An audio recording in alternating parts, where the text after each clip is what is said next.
ஒரு சிறிய ஜெபத்தை செய்து நாம் செய்திக்குள் செல்வோம், ஜெபிப்போம். எங்களை அதிகமாக நேசித்து வந்த பல்லவ தந்தையே, இந்த அருமையான வாரத்தை முதலாக காண செய்ததற்காக நன்றி செலுத்துகின்றோம். இந்த நாளிலும் கூட எங்கள் அனைவரையும் உமது ஆராதனை கலந்து கொள்ள வாய்ப்பினை ஏற்படுத்தியிருக்கு. அது கொண்டாடக்கூடிய நன்றி ராஜா. இந்த ஆராதனையானது ஆரம்பம் முதல் முடிவு வரை உங்கள் சித்தப்படி நடத்தரலுங்க. இன்னும் வந்து கொண்டு இருக்கும் ஆத்மாக்களை நல்லபடியாக அவனை சேர்த்தரலுங்க. இன்று பேசக்கூடிய இந்த உமது வார்த்தைகள் அடியேன் சுயமாக பேசாமல் உமது வார்த்தைகளை உள்ளதுபடி பேசுவதற்கு அடியனுக்கு ஞானத்தை தாருங்க.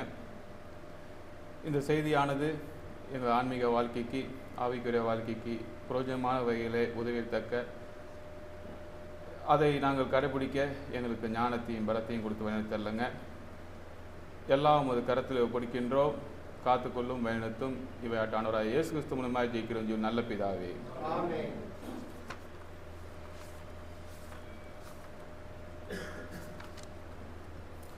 கிறிஸ்துவுக்குள் மிகவும் பிரியமான சகோதரர்களே, சகோதரிகளே, உனக்கு சேஸ் நாமத்தினாலே வாழ்த்துக்களை தெரிவித்துக் கொள்கின்றேன். இந்த செய்திக்குள்ளே செல்லும்போது அடியேன் ஒரு தகவலை பகிர்ந்து கொள்ள விரும்புகிறேன்.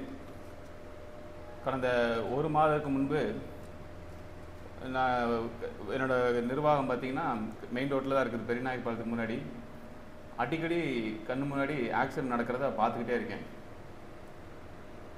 அது நிறைய வீடியோ நீங்களும் பார்த்துருப்பீங்க. அதுவும் பார்த்திங்கன்னா அது இந்தியாவில் அதிகமாக விபத்து நடக்கிறது பார்த்திங்கன்னா தமிழ்நாடு தான் ஃபஸ்ட் இடமா. தமிழ்நாட்டில் அதிகமாக விபத்து நடக்கிறது எங்கன்னா நம்ம கோயம்புத்தூர் மாவட்டம். இது நான் எப்படி தெரிஞ்சுக்கிட்டேன்னா, கண்ணு முன்னாடி 2 ஆக்சிடெண்ட் பார்த்தேன், மிக கொடூரமான ஆக்சிடெண்ட்டு. அப்புறம் ஒரு கம்பெனியில் நிர்வாகத்தில் நான் வேலை பார்க்குற இடத்துல ஒரு பிரச்சனை நடக்குது. அந்த பிரச்சனை பார்த்திங்கன்னா ஒருத்தர் வேலை நிமித்தமாக வடநாட்டிலேருந்து வராரு. மாமனார் மருமகன் ஏற்கனவே வேலை பார்த்துட்ருக்காரு கான்ட்ராக்டில். இந்த தீபாவளி டைமில் ஊருக்கு போயிட்டு திரும்பி சொந்த ஊருக்கு போயிட்டு திரும்பி வராரு. வரும்பொழுது மாமனாரையும் கூப்பிட்டு வராரு வேலைக்கு. வரும்பொழுது எங்கள் கம்பெனியில் எடுக்கும்போது பார்த்திங்கன்னா வேலைக்கு எடுக்கும்போது எல்லாம் செக் பண்ணிவிட்டு ஐடி ப்ரூஃப்லாம் கரெக்டாக இருந்தால் ஓகே எடுத்துருவோம். அவருக்கு அந்த ஆதார் கார்டு படி வயசு 45. ஆனால் அவர் பார்க்காத மாதிரி தெரியல. எடுத்துட்டோம். ஒரு நாள் தான் வேலை பார்த்தாரு.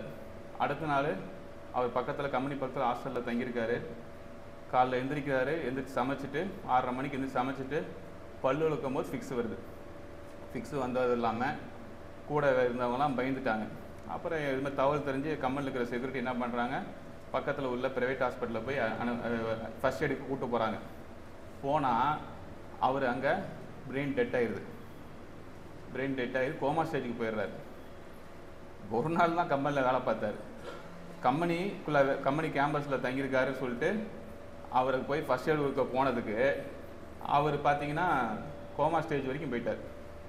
ஏன் அப்படின்னு டெஸ்ட் பண்ணி பார்த்ததில் ப்ரெஷரு, அந்த பிபி, இப்போ சுகரு எல்லாமே அதிக லெவலில் இருக்குது. கடைசியில் காப்பாற்ற முடியாதுன்ட்டாங்க. 48 நேரம் பார்த்து தான் சொல்ல முடியிட்டாங்க. அவங்க ப்ரைவேட் ஹாஸ்பிட்டல் அவங்க ப்ரொசீஜர் ஒரு நாளைக்கு காசு ஏறிட்டே இருக்குது. அப்புறம் இது ரிஸ்க்கு தான் சொல்லணுன்னே அவங்க கூட வேலை பார்க்குறவங்க கூட்டு வந்தவரெல்லாம் இறந்தாலும் பரவாயில்ல, நாங்கள் கூப்பிட்டு போகிறோம் அப்படிங்கிறாங்க. ஆம்புலன்ஸ்லேயே நாங்கள் அந்த வென்டிலேட்டர் வச்சு கூப்பிட்டு போயிடுறோம் அப்படிங்கிறாங்க. வென்டிலேட்டர் வச்சு கொண்டு போனால் நம்ம தமிழ் டிரைவர் இந்த ஓட்டுறவங்கலாம் சொல்கிறாங்க, சார் 500 கிலோமீட்டருக்கு மேலே உயிர் தாக்கு பிடிக்காது, ரிஸ்க்கு. நம்ம இங்கேயே இறந்துட்டாங்கன்னா ப்ரொசீஜர் கம்மி தான். போகிற வழியில் இறந்தால் ஏதோ ஒரு மாநிலத்தில் இறந்தால் போஸ்ட்மார்ட்டம் பண்ண மாட்டாங்க, திரும்பி தமிழ்நாட்டுக்கு தான் அனுப்பிச்சுடுவாங்க. இப்படிலாம் ப்ரொசீஜர் இருக்குது. அதனால் தயவுசெய்து உயிர் போனதுக்கப்புறம் சொல்லுங்கள், இது ரிஸ்க்கு, கட்டாயம் உயிர் போயிடும் எல்லாம் அவங்க அனுபவத்தை சொல்கிறாங்க. இவங்கள உறவினரை கன்வின்ஸ் பண்ண முடியல. என்ன பண்ணுறதுன்னு கடைசியில் பார்த்தா இப்படி முயற்சி பண்ணி ஜிஹெச் கொண்டு வந்துட்டோம், நம்ம கோயம்புத்தூர் ஜிஹெச்சுக்கு. ஏன்னா ஜிஹெச்சில் வந்துட்டோம்னா நம்ம சேஃபு, கவர்மெண்ட் டிக்ளேர் அவங்க பார்த்துக்குவாங்கன்னு சொல்லிட்டு கன்வின்ஸ் பண்ணி அன்றைக்கி காலையில் முடியாமல் போயார். மதியானம் வரைக்கும் நம்ம பார்த்தோம், ஒன்றும் ஆகலை. சாயந்தரம் இப்படி முயற்சி பண்ணி கன்வின்ஸ் பண்ணி ஜிஹெச் கூப்பிட்டு வந்துட்டோம். ஜிஹெச் கூப்பிட்டு வந்து நைட்டு உயிர் போயிடுச்சு அவருக்கு 2:30 மணிக்கு. அப்புறம் நிறைய பிரச்சனைகள் இதெல்லாம் கண்ணுக்கு நிர்வாகம் ரொம்ப சப்போர்ட் பண்ணாங்க. அவங்கள நல்லபடியாக போய் அவங்க அனுப்பிச்சி வச்சாச்சு. இதுக்கிடையில் அவர் இறந்தது இயற்கை மரணம். ஆனால் நான் இப்போ என்ன சொன்னாங்கன்னா, கம்பெனியில் ஒரு கேஸ் கொடுத்துடலாம், அவர் இறந்து வரும் ஏன்னா ஏதாச்சும் நம்ம மேலே பொய் கேஸ் போட்டுற போகிறாங்க, கிளைம் பண்ணிட போகிறாங்கன்னு சொல்லிட்டு அது ப்ரொசீஜர் என்னன்னு நமக்கு தெரியாது இல்லையா, நமக்கு அனுபவம் இல்லை இல்லையா.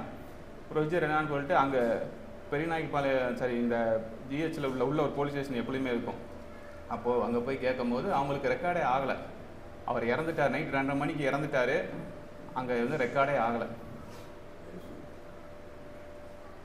அப்புறம் ஏன் ரெக்கார்ட் ஆகலைன்னு பார்த்தா விசாரிக்கும் போது இயற்கை மரணம்.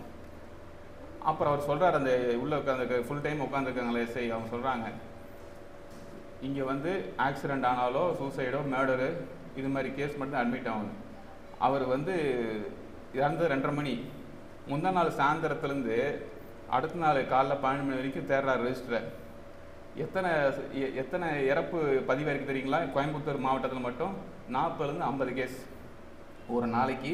நம்ம கோயம்புத்தூர் மாவட்டத்தில் இறந்து போகிறவங்க 40லேருந்து 50 பேர் இயற்கை மரணம் இல்லைங்க, வெறும் விபத்து, கொலை, இது மாதிரி சூசைடு, இது மாதிரி விபத்து தான் முக்கால்வாசி.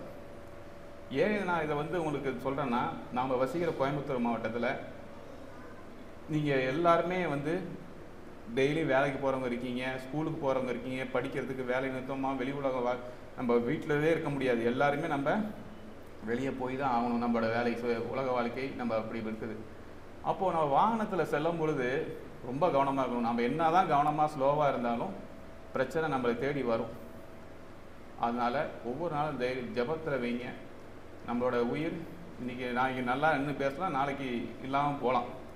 இது மாதிரி தான் ஒவ்வொருத்தரோட வாழ்க்கையும். நான் இன்றைக்கி கற்றுக்கிட்ட பாடம் வந்து நம்ம கோயம்புத்தூர் மாவட்டத்தில் மட்டும் ஒரு நாளைக்கு 40-50 பேர் இயற்கை மரணம் இல்லை, செயற்கை மரணம், விபத்து, தற்கொலை, கொலை, அடிதடி, இது மாதிரி பார்த்திங்கன்னா 50 கேஸ் 40-50 கேஸ் ரெக்கார்ட் ஆகுது கோயம்புத்தூர் மாவட்டம் மட்டும். இது மாதிரி தமிழ்நாட்டில் எத்தனை மாவட்டம் இருக்குது, இந்தியாவில் எத்தனை மாநிலம் இருக்குது, எவ்வளோ பேர் சாப்பிட்றாங்க. அப்போது எந்த அளவுக்கு இழப்பு இருக்கும் அந்த அளவுக்கு பிறப்பு இருக்கும். இது இயற்கை, அது ரொட்டீனாக நடந்துகிட்டு இருக்கும். இருந்தாலும் நம்ம வாழுகிற இந்த கோயம்புத்தூர் பகுதியில், அதுவும் இந்தியாவில் அதிகமான ஆக்சிடென்ட் நடக்கிறது கோயம்புத்தூர் மாவட்டம். நான் இப்போ கொஞ்சம் கொடுக்க போகிற செய்திக்கு இதுக்கு சம்மந்தம் இல்லை. இருந்தாலும் என்னோடய அனுபவத்தை நம்ம சபையோட பகிர்ந்துக்க விரும்புகிறேன். நம்ம ஜபத்தில் எப்பொழுதுமே ஜபத்தோட ஊக்கமாக இருங்க.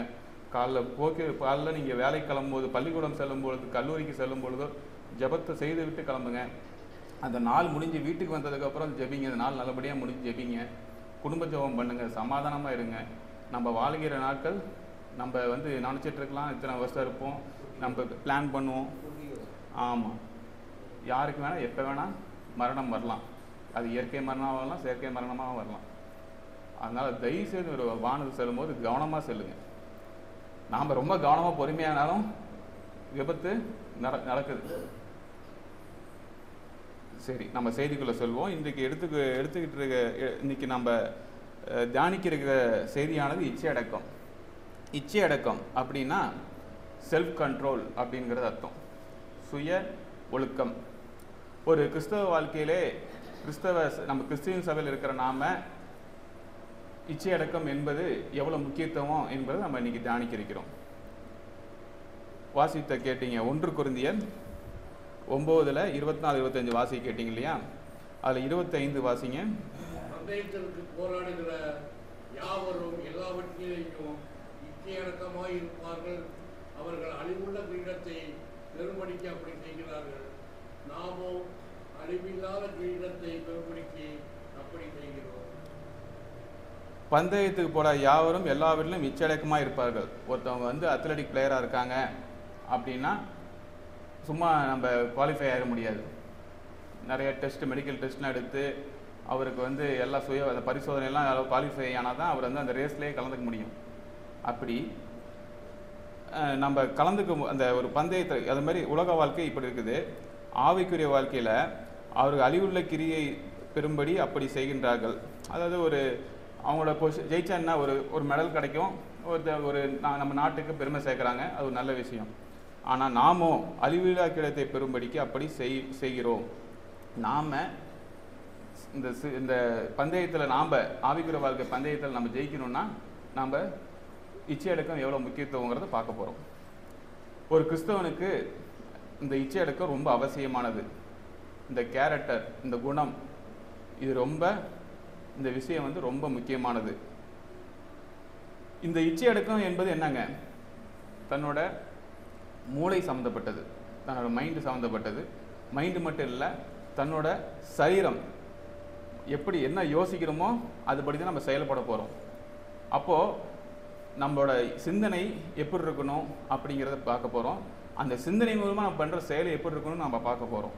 இது நம்மளோட மூளையும் நம்மளோட சரீரமும் இதில் சம்மந்தப்பட்டிருக்கு இந்த இச்சை அடக்கத்துக்கு. அப்போது ஒருத்தவங்க எப்படிலாம் வந்து நம்ம செல்ஃப் கண்ட்ரோலாக இருப்பாங்க. உணவு கட்டுப்பாடு இருக்கலாம், ரொம்ப கவனமாக இருப்பாங்க. என்ன தான் டேஸ்டியாக நம்ம விசேஷத்துக்கு போனாலும் விசேஷத்தில் அசைவம் இருக்கும், சைவம் இருக்கும். விரும்பி சாப்பிட்றவங்க இருப்பாங்க. பட் ஆனால் சூழ்நிலை என்ன பண்ணுவோம், சைவத்துக்கு போவாங்க. அப்புறம் கரெக்டாக டைமுக்கு தூங்குவாங்க, டைமுக்கு எந்திரிப்பாங்க. கொஞ்ச நேரம் தான் டிவி பார்ப்பாங்க. டைமுக்கு வீட்டை விட்டு கிளம்புவாங்க, டைமுக்கு வீட்டுக்கு வந்து சேருவாங்க. இது மாதிரி ஒவ்வொரு செல்ஃப் டிசிப்ளின் அப்படிங்கிறது இச்சை அடக்கம், செல்ஃப் கண்ட்ரோல், சுய கட்டுப்பாடு. இது கிறிஸ்தவ வாழ்க்கையிலே எவ்வளோ அவசியம் அப்படிங்கிறத நம்ம பார்க்க போகிறோம். அப்போது ஒரு போதகராக இருந்தாலும் சரி, நம்ம கிறிஸ்தவ வாழ்க்கையில் நம்ம செய்தியை இப்போதான் நம்ம வந்து வந்துட்டு இருக்கோம், வளர்ந்து வந்துட்டு இருக்கோம் செய்தி கொடுக்குறதுல. யாராக இருந்தாலும் ஃபஸ்ட்டு தன்னோட சிந்தனை முக்கியம், அந்த சிந்தனையின் செயல்பாடு ரொம்ப முக்கியங்கிறத பார்க்க போகிறோம். அப்போது இச்சை அடக்கம் எதுக்கு ஏன் தேவைப்படுதுங்க? நம்ம கிறிஸ்தவ வாழ்க்கையில் இச்சை அடக்கம் ஏன் தேவைப்படுது, எதனால நமக்கு அந்த செல்ஃப் கண்ட்ரோல் தேவைப்படுகிறது நம்ம பார்க்க போகிறோம். எப்படியா இருந்தாலும் நம்ம காக்கிற பார்வை, நம்ம கேள்விப்படுற விஷயம் ஒவ்வொன்றும் பார்த்தீங்கன்னா கேட்க கேட்க கேட்க நமக்கு வந்து ஆட்டோமேட்டிக்காக மற்றவங்க சொல்கிற செய்தி, மற்றவங்க பேசுகிற விஷயம், கண்ணில் பார்க்குற விஷயம், காதில் கேட்குற விஷயம் எல்லாமே நம்ம வந்து உள்ளுவாங்க. நமக்கு ஆட்டோமேட்டிக்காக பாவம் செய்கிறதுக்கு வாய்ப்புகள் அதிகம் இருக்குது. பண ஆசை வரலாம், கோபம் வரலாம், தவறான சிந்தனை வரலாம்.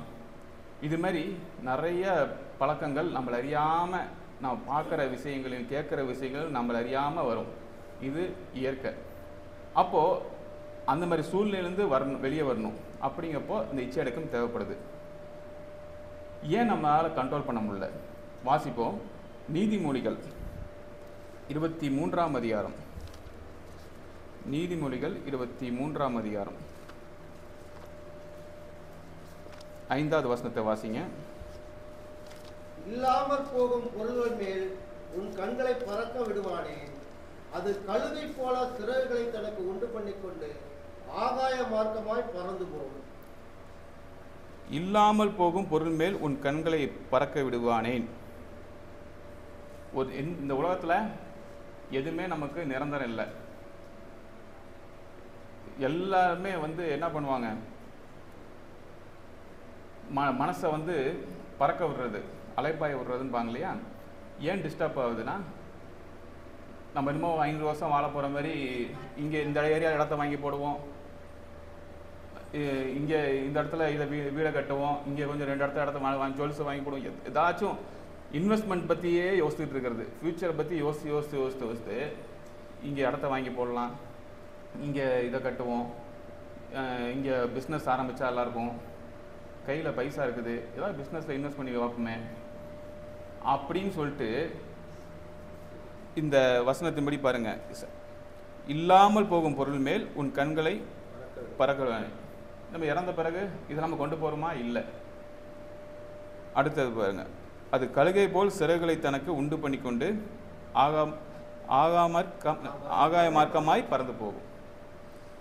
அப்போது எல்லா பொருட்களின் மேலேயும் எல்லாம் வேணும்னு சொல்லிட்டு நம்ம திரும்ப யோசிக்கக்கூடாது. இப்போது நாம் ஒரு முடிவு எடுக்கிறோம், இன்னிலேருந்து நாம் இந்த பர்டிகுலர் இந்த குறிப்பிட்ட உணவை வந்து சாப்பிடக்கூடாது. அதுவும் நம்மளை யாராச்சும் உங்கள் உருவம் பெருசாக இருக்குது, குண்டாக இருக்குது அப்படின்னு சொன்னால் நமக்கு ஒரு ப்ரெஸ்டீஜ் இஷ்யூ, கோவம் வரும். இதுக்காகவே என்ன பண்ணுவோம், நம்ம சரி இப்படிலாம் ஆளுக்காலும் நம்மளுக்கு கிண்டல் பண்ணுறாங்களே அப்படின்னு சொல்லிட்டு என்ன பண்ணுவோம், இன்னிலேருந்து நம்ம உணவு பழக்கத்தை மாற்றுவோம். இன்னிலேருந்து நம்ம அசைவம் சாப்பிட வேணாம், இல்லை இன்னிலேருந்து நம்ம வந்து இந்த இது மாதிரி சாப்பிடுவோம், இதை குறைச்சிக்கலாம், ஆயில் ஐட்டெலாம் குறைச்சிக்கலாம் அப்படின்னு சொல்லிட்டு ஸ்ட்ராங்காக ஒரு முடிவு எடுத்துட்டு சாயந்தர நேரம் பார்த்திங்கன்னா ஒரு விசேஷம் வரும் நமக்கு. அது நம்ம வீட்டு பக்கத்தில் விசேஷம் நடக்கும். அது நம்ம நெய்பர்னு பக்கத்து வீட்டுக்காரன் என்ன பண்ணுவாங்க, எப்படியும் சாப்பாடு வந்து நமக்கு தருவாங்க. ஒரு பக்கெட் பிரியாணி, ஒரு டிஃபன் பாக்ஸ் பிரியாணி வரும். கண்ணு மூடி வந்துருக்குது. என்ன பண்ணுவேன், நம்ம அன்றைக்கி மதியானம் எடுத்த முடிவு எல்லாம் சுக்குநராக உடஞ்சி போயிடும். இது இயல்பு. சரி, அப்போ இன்றைக்கி ஒரு நாள் நம்ம போஸ்ட்போன் பண்ணி வச்சுக்கலாம், நம்ம முடிவை தள்ளி வச்சிடலாம் அப்படின்னு யோசிப்போம். இப்படி தான் நம்மளோட பாவம் எப்படி ஆரம்பிக்குதுன்னா, நம்ம ஒரு முடிவு எடுப்போம், ஆனால் அது மைண்டு டிஸ்டர்ப் ஆகி கன்ஃபியூஸ் ஆகி திரும்பி பழைய நிலைமைக்கே போகிறது. பாவம், பண ஆசை, கள்ளப்போதனை, அந்த விக்கிராதனை செய்யக்கூடாது, பண்ணக்கூடாது, போகக்கூடாது அப்படிங்கும்போது நம்ம ஸ்ட்ராங்காக முடிவெடுப்போம். அப்புறம் இன்றைக்கி ஒரு நாள் போய்க்கலாமே, இன்றைக்கி ஒரு விசேஷத்துக்கு போயிட்டு வந்துடலாமே, சபையை நம்ம ஊழியரை பேசி சமாளிச்சுக்கலாம், விசேஷம் வரும்போது நம்ம உறவினரை பார்க்க முடியும், நண்பர்கள் வருவாங்க, அது ஒரு ஜாலியாக இருக்கும் அப்படின்னு சொல்லிட்டு என்ன பண்ணோம், மைண்டு மாற்றி விட்டு நம்ம உலக வாழ்க்கைக்கு என்ன அதை திரும்பி போயிடுவோம். அப்படி இருக்கக்கூடாது. அப்போ செல்ஃப் கண்ட்ரோல் இங்கே நம்ம இழந்துடுறோம், இச்சையடக்கத்தை நம்ம இழந்துடுறோம். வாசிங்க யாக்கோப்பு 1ஆம் அதிகாரம்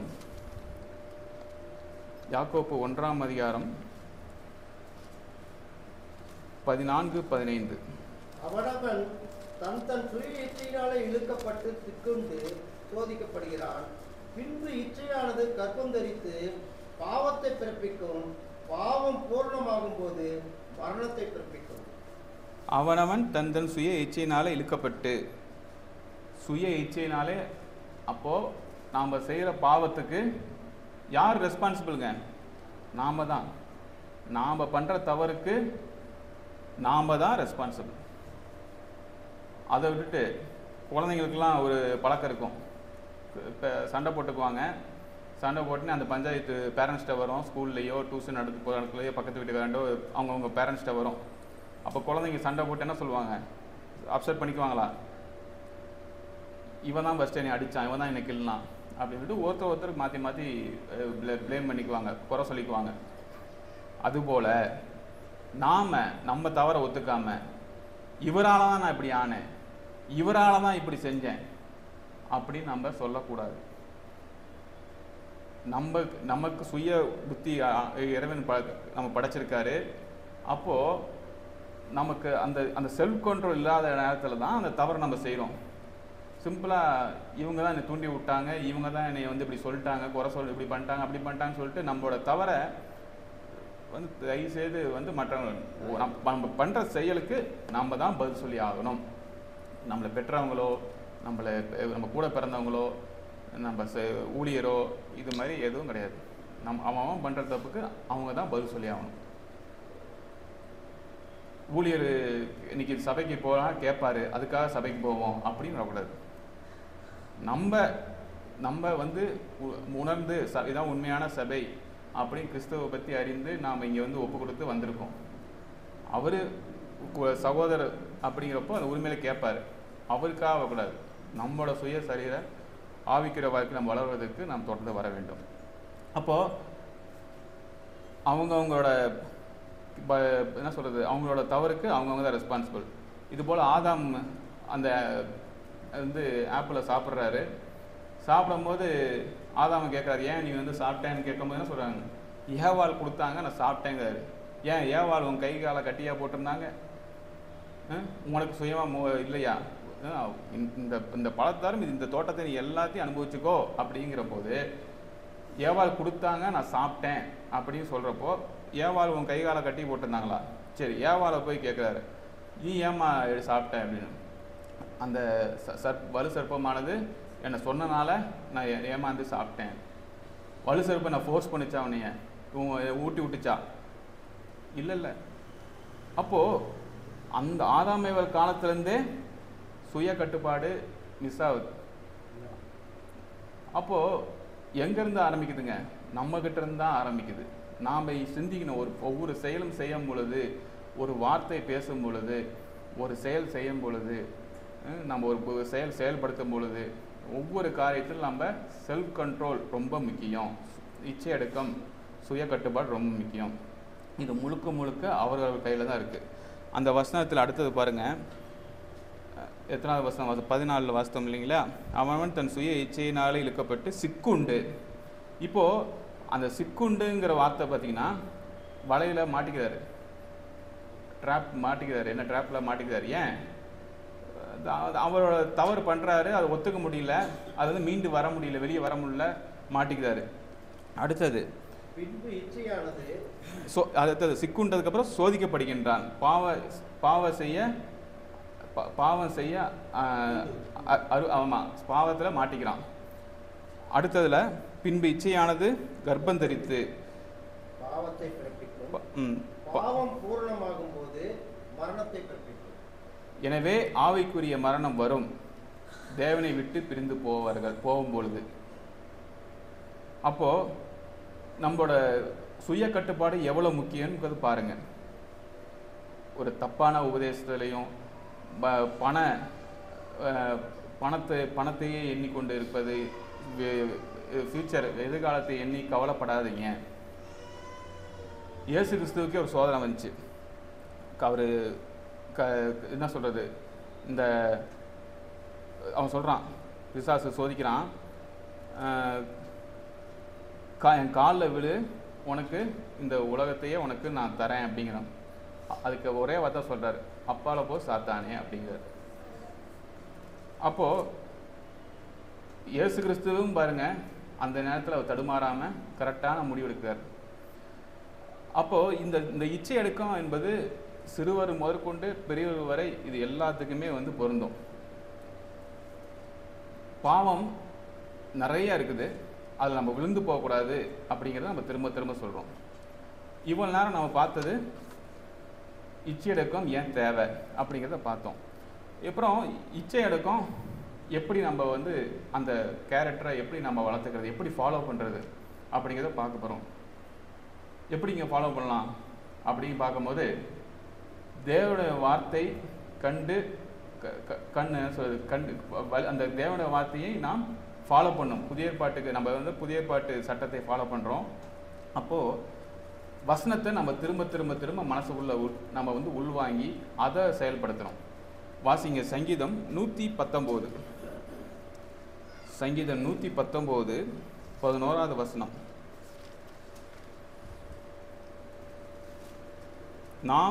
நான் உமக்கு விரோதமாய் பாவம் செய்யாதபடிக்கு உமது வார்த்தை என் இருதயத்தில் வைத்து வைத்தேன்.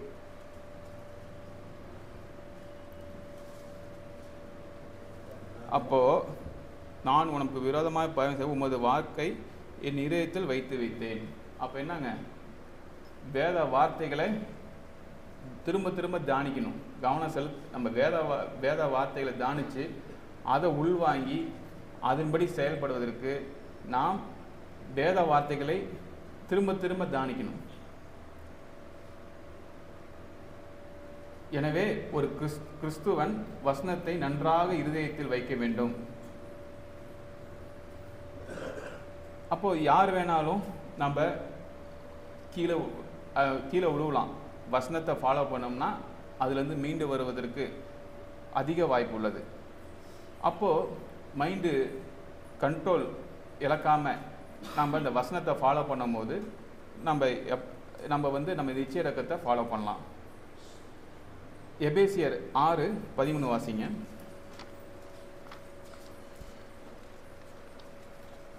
ஆகையால் தீர்ப்பு நாளில் அவைகளை நீங்கள் எதிர்க்கவும் சகலத்தையும் செய்து முடித்தவர்களாய் நிற்கவும் திராணி உள்ளவர்கள் ஆகும்படிக்கு தேவனுடைய சர்வாயுத வர்க்கத்தையும் எடுத்துக்கொள்ளுங்கள். ஆகையால் தீங்கு நாளிலே என்னங்க, நமக்கு எல்லா நாளும் நல்ல நாள் தான். நமக்கு நமக்கு எல்லாம் நாலு நஸ்தரம்லாம் நம்ம பார்க்கக்கூடிய ஆள் நம்ம கிடையாது. நம்ம எல்லா நாளும் அசைவம் சாப்பிடுவோம், எல்லா நாளும் எல்லா நாளும் நம்ம ஒரே மாதிரி தான் இருப்போம். நமக்கு 4 நட்சத்திரம் கிடையாது. அப்போது ஒருத்தர் பாவம் செய்கிற நாள் தான் தீங்கு நாள். அப்போ ஆகையால் தீங்கு நாளிலே அவைகளை நீங்கள் எதிர்க்கவும். அப்போது அந்த மாதிரி நடக்கும்போது நாம் எதிர்த்து நிற்கணும். அப்போது சகலத்தையும் செய்து முடித்தவர்களாய் நிற்கவும் திராணிகளாகும்படிக்கு தேவனுடைய சர்வாயுதத்தையும் எடுத்துக்கொள்ளுங்கள். அப்போது அடுத்த வசனம் பாருங்கள். சத்தியம் என்னும் கச்சையை உங்கள் அறையிலே கட்டவர்களாயும் நீதி என்னும் மார்க்கவசனத்தை தரித்தவர்களாகவும் இருப்பீர்கள். அப்புறம் யோசேப்புக்கு ஒரு சோதனை வருது. அது பெர்த்திபால் அப்படிங்கிற போது பெர்த்திபாலோட தவறான நடந்துக்கிற சூழ்நிலை ஏற்படும் போது யோசேப்பு அதில் தப்பிச்சுவார். அவரும் அதில் சுய கட்டுப்பாடு இருக்கார். அப்புறம் யோபு குறித்து பார்க்கலாம். யோபு 31ஆம் அதிகாரம். யோபு 31ஆம் அதிகாரம்.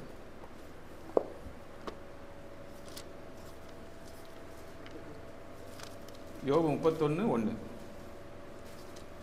என் கண்களோடு உடன்படிக்கை பண்ணின நான் ஒரு கன்னிகையின் மேல் நினைப்பாய் இருப்பது எப்படி? பாருங்க, என் கண்களோட உடன்படிக்கை பண்ணின நான் ஒரு கன்னிகையின் மேல் நினைப்பாய் இருப்பது எப்படி? இது என்னங்க, ஒவ்வொரு கிறிஸ்தவனும் இது மாதிரி ஒரு ஒப்பந்தம் போடணும், அக்ரிமெண்ட் போடணும். என் கண்களோட உடன்படிக்கை பண்ணின நான் ஒரு கன்னிகையின் மேல் நினைப்பாய் இருப்பது எப்படிங்கிறார். நம்மளோட கண்ணாக இருந்தாலும், நம்ம பார்க்குற பார்வையாக இருந்தாலும், மனசாக இருந்தாலும் அது நெகட்டிவாக போகக்கூடாது. அப்போது இது மூலிமா நம்ம தெரிஞ்சுக்கணும் என்னங்க, தேவனுடைய வசனத்தை கை கொண்டு அதை விட்டு விலகாமல் தெளிவாக பேச வேண்டும். அடுத்தபடி இச்சையடக்கம் ஒரு கிறிஸ்தவனுக்கு வேண்டும் அப்படிங்கிறத பார்க்க போகிறோம். 3வது பாடம். இது வரைக்கும் நம்ம பார்த்தது முதல் பாடம், இச்சையடக்கம் ஏன் தேவைப்படுதுன்னு பார்த்தோம். அடுத்து 2வது பாடம் என்ன பார்த்தோம், அது எப்படி நம்ம கடைப்பிடிக்கிறது, இச்சையடக்கம் எப்படி கடைப்பிடிக்கிறது, எப்படி ஃபாலோ பண்ணுறது, அந்த கேரக்டரை எப்படி நாம் ஒரு கிறிஸ்தவ வாழ்க்கையிலே நம்ம அதை கடைப்பிடிக்கிறது, எப்படி நம்ம நடைமுறைப்படுத்துறது பார்த்தோம். இப்போ 3வது தலைப்பு, இச்சையடக்கம் ஒரு கிறிஸ்தவனுக்கு வேண்டும் அப்படிங்கிறத பார்க்க போகிறோம். நீதிமொழிகள் 16ஆம் அதிகாரம். நீதிமொழிகள் 16ஆம் அதிகாரம் வசனம் 32. துன்மார்க்கன் தன் தீமையிலே மாறிக்கொள்ளப்படுவான். பலவானை பார்க்கிலும் நீடிய சாந்தம் உள்ளவன் உத்தமன். பட்டணத்தை பிடிக்கிறவனை பார்க்கிலும் தன் மனதை அடக்குகிறவன் உத்தமன். பாருங்க, இச்சையடக்கம் ஒரு கிறிஸ்தவனுக்கு வேண்டும் சொன்ன இல்லைங்களா, அது எப்படி ஃபாலோ பண்ண, எப்படி நம்ம அது இம்ப்ளிமெண்ட் பண்ண போகிறோம், எப்படி அதை நடைமுறைப்படுத்த போகிறோம் பாருங்கள். பலவானை பார்க்கிலும் நீடிய சாந்தம் உள்ளவன் உத்தமன். நல்லா திடகாத்திரமாக ஜிம்முக்கு போயிட்டு ஃபிட்டாக வச்சுக்கிறது உத்தமன் கிடையாது. பலவானை பார்க்க நீடிய சாந்தம் உள்ளவன் தான் உத்தமன். அடுத்தது பாருங்க, பட்டணத்தை பிடிக்கிற பார்க்கிலும் தன் மனதை அடக்கின்ற உத்தமன். ஒரு ராஜா ஒரு நாட்டையே கைப்பற்றுறாரு, கைப்பற்றி அவர் அதை ஆள்றாரு. அதோட என்ன எதை கம்பேர் பண்ணுறாங்க, எதை ஒப்பிடுறாங்க, தன் மனதை அடக்கின்றவன் தான் உத்தமன். இச்சை அடக்கமாக சுய ஒழுக்கமாக செல்ஃப் கண்ட்ரோலாக இருக்கிறவன் தான் உத்தமன் அப்படிங்கிறாங்க. ஒரு நாட்டை ஆளலாம், ஒரு நாட்டை கைப்பற்றலாம், ஒரு நிர்வாகத்தில் ஒரு பெரிய பொசிஷனில் இருக்கான், நம்ம கீழே நிறைய பேர் ரிப்போர்ட் பண்ணலாம், நம்மளை கனப்படுத்துவாங்க. அதெல்லாம் அந்த பதவி அதெல்லாம் வேஸ்ட். ஒருத்தன் தன் மனதை கண்ட்ரோல் பண்ணி அமைதியான முறையில் செயல்படும் பொழுது அந்த இச்சையடக்கத்தை ஃபாலோ பண்ணுறவன் தான் உத்தமன்கிறார். சிறு வயதுலேருந்தே அடியேன்னு நம்ம கிறிஸ்துவின் சபையிலே பிறந்து வளர்ந்தனால நம்மளை அந்த இந்த மாதிரி விஷயங்கள்லாம் சூழ்நிலை, உலக வாழ்க்கையில் நிறைய சூழ்நிலை ஏற்படுது. நீங்கள் ஏன் கோவப்பட மாட்டேங்கிறீங்கன்பாங்க, நீங்கள் ஸ்ட்ரிக்டாக இல்லைன்னு என்னை சொல்லுவாங்க. இது மாதிரி பார்த்தீங்கன்னா எனக்கு சோதனைகள் சுற்றி நடந்துகிட்டே இருந்துச்சு. நான் இந்த கோயம்புத்தூர் பகுதிக்கு வேலைக்கு ஒரு 6 வருடம் 7 வருடம் ஆச்சுங்க. இது வரைக்கும் ஒரு 4-5 கம்பெனி மாறிட்டேன். வருஷத்துக்கு ஒரு தனியார் நிறுவனத்தில் வேலை பார்த்தோன்னா 1.5 வருஷத்துக்கு மேலே நம்மளால் தாக்கு பிடிக்க முடியுது. ஏன்னா நம்ம கிறிஸ்தவ வாழ்க்கையில் சோதனை இப்படி இருக்குது. அது நீங்கள் தனியாக கேட்டிங்கன்னா கதையாக சொல்லுவேன், இந்த செய்திக்குள்ளே இருக்கும்போது சொல்லக்கூடாது. ஒரு நிர்வாகத்தில் என்ன பண்ணிட்டாங்கன்னா, ஒரு வருஷம் எவ்வளோ புது வருஷத்துக்கு நான் ஊருக்கு போயிட்டு வருவேன் இல்லைங்களா, போயிட்டு வரேன். புது வருஷம் முடிச்சு 2022 முடிச்சுட்டு வரேன். கணபதியில் ஒரு பகுதியில் தனியார் நிர்வாகத்தில் வேலை பார்த்துட்டு இருக்கும் பொழுது ஜனவரி மாதம் நியூ இயர்லாம் முடிச்சுட்டு வரேன், லீவ் முடிச்சுட்டு வரேன். 2ஆம் தேதி வரேன். என்னோடய பாஸ் வந்து என்னோட 2-3 வயசு சின்ன பையன் தான். எப்பொழுதுமே திட்டிகிட்டே இருப்பான், திட்டிக்கிட்டே இருப்பார் என்னைய. சரி நான் மட்டும்தான் அப்படின்னா கம்பெனியில் எல்லாத்தையும் இப்படி திட்டிகிட்டு இருப்பார். சரி முதலாளி தான் இப்படி தான் இருப்பாங்க போல இருக்குது அப்படின்னு சொல்லிட்டு நாமளும் அமைதியாக நம்ம வேலையை பார்த்துட்டு வந்துட்டு இருந்தோம். திடீர்னு கோவப்பட்டா எல்லாம் வேலைக்கே வேணாம் போயிடும் அப்படி. இதுவும் கேட்டு பழகி போச்சு. ஒரு தடவை என்ன பண்ணிட்டேன், அப்படி நீங்கள் லெட்டர் போட்டுருங்க, நீங்கள் எனக்கு கொஞ்சம் காஸ்ட்லாம் கம்பெனியில் செலவெல்லாம் அதிகமாக இருக்குது, நீங்கள் வேலை பார்த்துங்க அப்படின்னாரு. அப்படிங்களா? அந்த நேரத்தில் கடவுள் நமக்கு நம்ம சபையில் இருந்த அந்த நாள் தான் என்னோடய சுய தைரியம் கிடையாது, நம்ம சபையிலே இருந்தனால தான் அந்த தைரியம் வந்திருக்கணும், வந்துச்சு. எப்படின்னா, நீங்கள் ரிசைன் பண்ணிடுங்க. ரிசைன் பண்ணால் ஒரு தனியார் நிர்வாகத்தில் 2 மாதம் 3 மாதம் டைம் தருவாங்க நாம் ரிசைன் பண்ணால். ஆனால் ஒரு முதலாளி தூக்குனா இன்றைக்கே போன்பாங்க, நாள் தரமாட்டாங்க. அவங்க நம்ம கேஸ் போட்டால் கூட அவங்க தான் ஜெயிப்பாங்க. நான் அதுக்கு எதுக்குமே பயப்படல. அந்த தைரியம் நம்ம இந்த சபையில் வளர்ந்தனால தான் வந்துச்சு. நான் யோசிச்சிருக்கலாம், ஐயோ எனக்கு 2 மகள் இருக்காங்க, வருமானம் ஐயோ இந்த வருமானத்தை தவிர எனக்கு இல்லையே அப்படின்னு யோசித்து நான் பயந்து முதலாளி காலில் விழுந்துருந்தேன்னா நான் அன்றைக்கி கிறிஸ்தவன் கிடையாது. அந்த நேரத்தில் எனக்கு தைரியம் வந்தது. சரி பார்த்துக்கலாம், சரிங்க சார் நான் ரிசைன் பண்ணிக்கிறேன், கம்பெனிக்கு செலவுங்கிறீங்க, ரிசைன் பண்ணிக்கிறேன் அப்படின்னு சொல்லிட்டு அமைதியான முறையில் நிர்வாகத்தை எந்த தவறும் சொல்லாமல் அமைதியான முறையில் நான் வெளியே வந்தேன். அந்த வெளியே வரத்துக்கு முன்னாடியே பாருங்கள், அடுத்த நிர்வாகத்தில் நான் வெளியே வரத்துக்கு முன்னாடியே எனக்கு வேலை கிடச்சிது. அப்போது அந்த இடத்துல அமைதியாக இருந்தனால நம்ம கரெக்டான பாதையில் நான் வழிநடத்தப்பட்டேன் என்று நான் விசுவாசிக்கிறேன். இது நீங்கள் சாட்சியாகவும் எடுத்துக்க வேண்டாம். இது மாதிரி ஒவ்வொருத்தருக்கும் இது மாதிரி சூழ்நிலை ஏற்படும். அப்போது நம்ம அந்த நேரத்தில் எப்படி நம்ம செயல்படணும் அப்படிங்கிற இந்த வசனத்துக்கு அதை நான் சொல்கிறேன். நம்ம இப்போ வாசித்த வசனம் என்னதுங்க, நீதிமொழிகள் 16:32 வாசித்தோம் இல்லையா? பலவானை பார்க்க நீடிய சாந்தமுள்ளவன் உத்தமன், பட்டணத்தை பிடிக்கிற பார்க்கலும் தன் மனதை அடக்கின்றவன் உத்தமன். நான் இந்த பெரிய பொசிஷனில் இருக்கேன், நான் பெரிய பதவியில் இருக்கேன், எனக்கு இவ்வளோ சொத்து இருக்குது, என் குடும்பம் இவ்வளோ பெருசு, இதெல்லாம் அற்பம். அமைதியான நமக்கு சோதனை வரும்போது அமைதியான முறையில் நம்ம கையாளணும். அதுதான் இந்த வசனம் நமக்கு சொல்லுது. அடுத்தபடியாக அதுதான் நம்ம திரும்பி பார்க்கணும். அந்த ஆரம்பத்தில் 1 கொரிந்தியர் 9:24 வாசித்தோம் பார்த்தீங்களா? 1 கொரிந்தியரில் பந்தயத்தை போராடுகிற யாவரும் எல்லாவற்றையும் இச்சையடக்கமாக இருப்பார்கள். இதுதான் அது திரும்ப நான் சொல்ல வர்றது. திரும்பி மத்தேயு 5ஆம் அதிகாரம் எடுங்க. மத்தேயு 5ஆம் அதிகாரம்.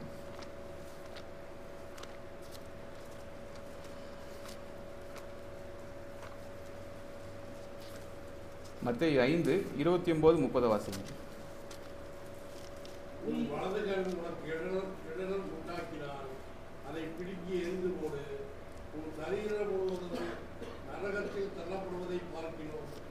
அவன் அவயங்களில் ஒன்று கெட்டு போவது உனக்கு நலமாயிருக்கும். உன் வலது கை உனக்கு இடரல் உண்டாக்கினால் அதை தரித்து எரிந்து போடு. உன் சரீரம் முழுவதும் நரகத்தில் தள்ளப்படுவதை பார்க்கிறோம். உன் அவயங்களில் ஒன்று கெட்டு போவது உனக்கு நலமாயிருக்கும். பிரியமானவர்களே, இந்த வசனம் என்ன சொல்றது பாருங்க. உன் வலது கண் உனக்கு இடலாக இருந்தால் அதை பிடுங்கி எறிந்து போடு. நீ பார்க்குற பார்வை சரியில்லை, கண்ணு உனக்கு இடைஞ்சலாக இருக்குன்னா பிடுங்கி போடுங்கிறாரு. அது எந்த கண்ணாக இருந்தாலும் சரி. அப்போது உன் சரீரம் முழுவதும் நரகத்தில் தள்ளப்படுவதை பார்க்கிலும் உன் அவயங்கள் ஒன்றும் கெட்டு போவாது உனக்கு நலமாக இருக்கும். எவ்வளோ கவனமாக இருக்குன்னு சொல்கிறாரு பாருங்க. அதுக்கு நீங்கள் தெரியாமல் தவறு பண்ணால் கூட கண்ணை பிடுங்க போடணும்னு சொல்ல வரல, எவ்வளோ கவனமாக இருக்கணும்னு சொல்லுவார். நம்ம கண்ணு மூலிமா ஒரு பார்வை பண்ணுறோம் அப்படின்னா கண்ணை பிடுங்கி போட்டுருங்கிறார். அப்போ தான் நீ தப்பிப்ப அப்படிங்கிறார். இப்போ தான் அந்த கேமராவில் மெகா பிக்சல்லாம் நிறைய வந்துருச்சு, அட்வான்ஸாக நிறைய ஃபோன் வந்திருக்கு. ஆனால் இதெல்லாம் கண்டுபிடிக்கிறதுக்கு முன்னாடியே நம்ம கண்ணு தான் மெகா பிக்சல். நம்ம தேவன் படைத்த நம்ம இயற்கையான அந்த கண்ணு பார்த்திங்கன்னா எவ்வளவோ நல்ல விஷயங்கள் பார்ப்பதற்கும், எவ்வளவோ கலர்ஃபுல்லான இந்த இயற்கை கடவுள் படைப்பை பார்ப்பதற்கும் அருமையாக படைச்சிருக்கார். இப்போ தான் அந்த அட்வான்ஸான ஃபோன் மெகா பிக்சல்லாம் கண்ணு. அப்போது கண்ணு எவ்வளோ கவனமாக நம்ம பார்த்துக்கணும் அப்படிங்கிறத நம்ம வந்து யோசிக்கணும். அடுத்தது 30வது வசனத்தில் பாருங்கள். உன் வலது கை உனக்கு இடர் உண்டாக்கினால் அதை தரித்து எரிந்து போடு. உன் சரீரம் முழுவதும் நரகத்தில் தள்ளப்படுவதை பார்க்கிறோம். உன் அவயவங்களை ஒன்று கெட்டு போவது உனக்கு நலமாக இருக்கும்.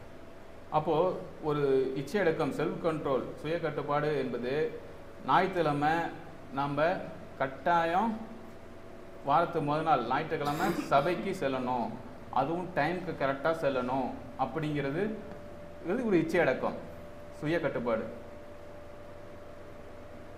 இன்றைக்கி வந்து நம்ம ஜாலியாக இருக்கலாம், ஞாயிற்றுக்கிழமை நாள் லீவு.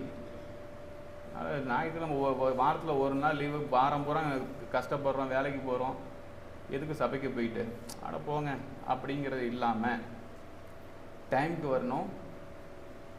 கட்டாயம் 52 வாரம் 52 ஞாயிற்றுக்கிழமைனா 52 ஞாயிற்றுலையுமே நம்ம கலந்துக்கணும். இதுதான் இச்சையடக்கம். இது ஒரு எடுத்துக்காட்டாக சொல்கிறேன். அப்போது இச்சையடக்கம் இல்லை என்றால் என்ன நடக்குங்க? ஒரு சுய கட்டுப்பாடு, செல்ஃப் கண்ட்ரோல் இல்லைன்னா என்ன நடக்கும் அப்படிங்கிறத பார்க்க போகிறோம். அது மாதிரி இல்லைன்னா நிறைய பிரச்சனைகள் நம்ம சந்திப்போம் அப்படிங்கிறத நம்ம பார்க்க போகிறோம். 2 பேதுரு 2ஆம் அதிகாரம்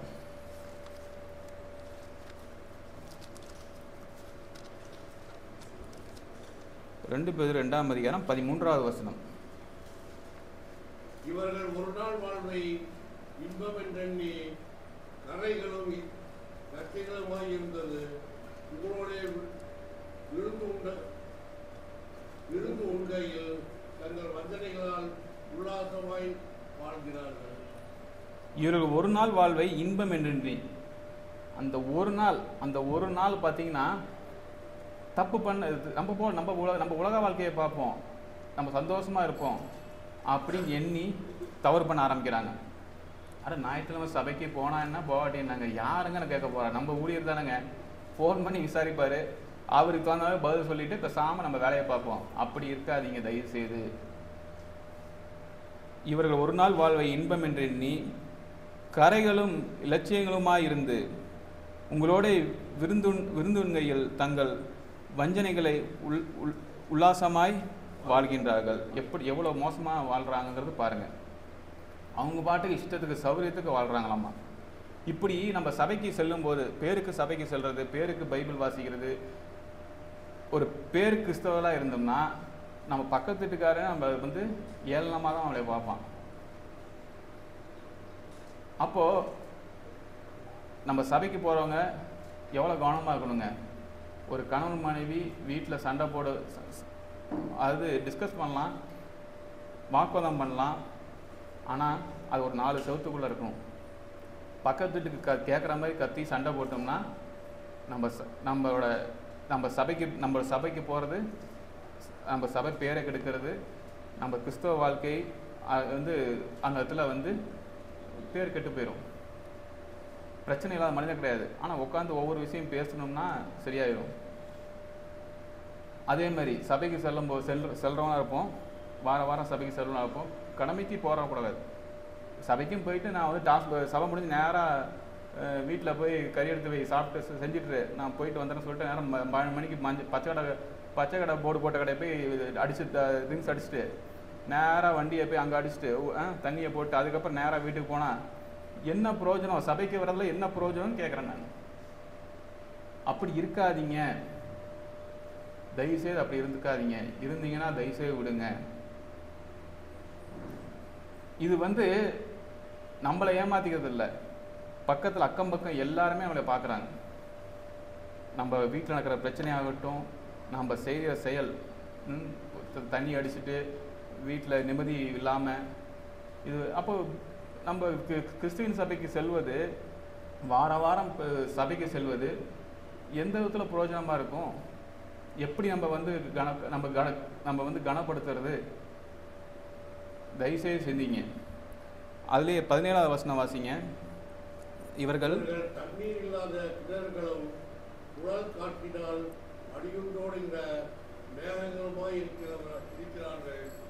என்றைக்கு உள்ள காரிலே இவர்களுக்கு வைக்கப்பட்டிருக்கிறது. அதான் இவ்வளோ நேரம் சொன்னது தான். இவர்கள் தண்ணி இல்லாத கிணறுகள்.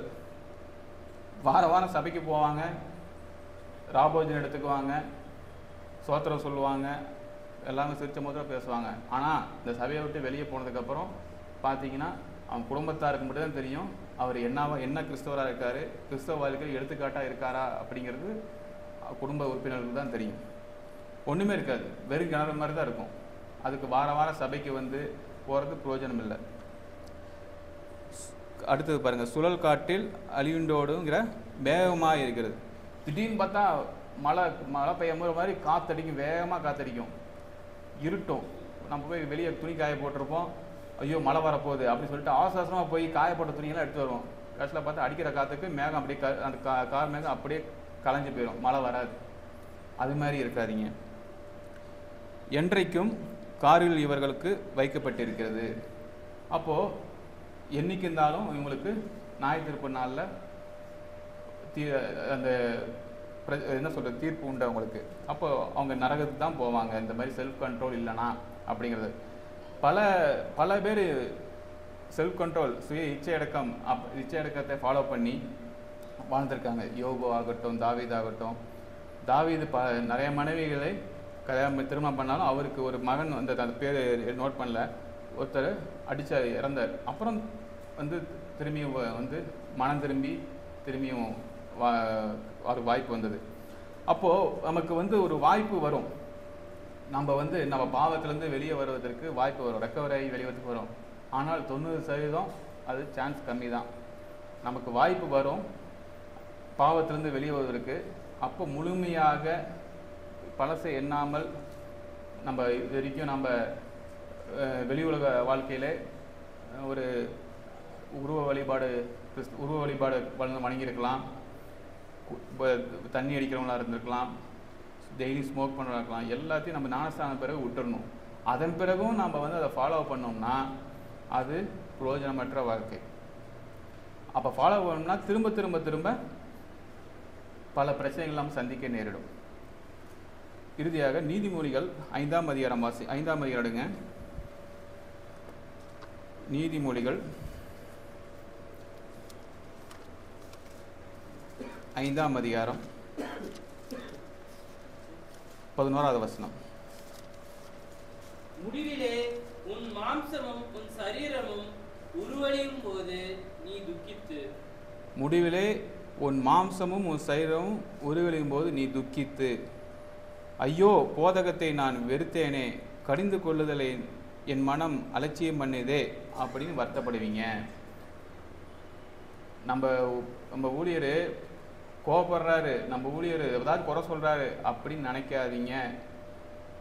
அவர் எதுக்குங்க நம்மகிட்ட வந்து அட்வைஸ் பண்ணோம், அவர்களை ஃபீஸாக பே பண்ணுறோம். ஒரு கிறிஸ்துவின் சபையில் இருக்கிற சகோதரிகள் பாதை விலகி போகக்கூடாதுங்கிறது தானே அவர் செய்கிற ஊழியத்துக்கான அர்த்தம். அவரும் பதில் சொல்லணும்ல, என்னப்பா நீ ஊழியம் பண்ணுன்னு கேட்டால் அவரும் பதில் சொல்லணும்ல. அப்போது அவர் கடிந்து கொள்கிறாரே வருத்தப்படாதீங்க. முடிவிலே உன் மாம்சம் உன் சரீரமும் உருவழிந்து போகும், நீ துக்கித்து. ஸ்மோக் பண்ணு, ட்ரிங்க்ஸ் எப்படி எல்லாமே மண்ணுக்கு மண். இது நீ பண்ணுற ஒவ்வொரு செயலும் எல்லாமே துக்கித்து தான் போகும். அப்போ போய் வருத்தப்படாதீங்க.